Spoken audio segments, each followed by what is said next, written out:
कटक जिला बड़म्बा ब्लॉक रे ब्लॉक स्तरीय हिताधिकारी सम्मेलन कार्यक्रम अनुष्ठित होइथिला।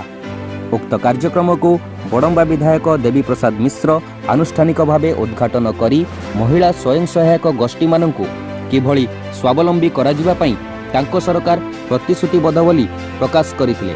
एतिमध्यरे ब्लॉक रे 36 पंचायत रे थिबा समस्त स्वयं सहायक गोष्ठी मानकु 1,81 लाख टंका दिया सरलाणी बोली विधायक श्रीजुक्त मिश्र प्रकाश करथिले।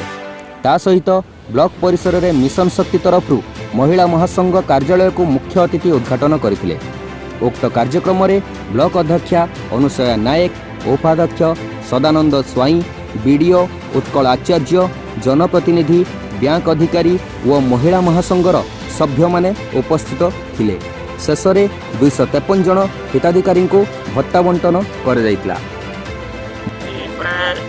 254 जन को निर्धारित होता है रजिस्ट्रेशन भत्ता नहीं जोड़ी गला फल बड़म्बा ब्लॉक भत्ताधारी की संख्या जो मैंने वृद्ध वृद्धा भिन्नक्षम विधवा 18,000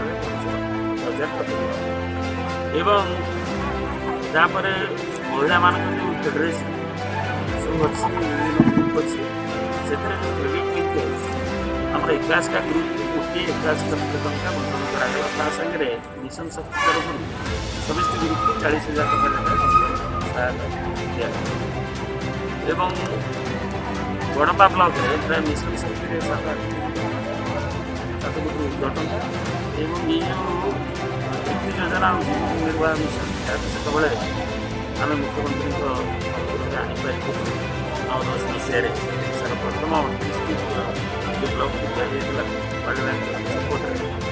सहीटा आमर बड़मान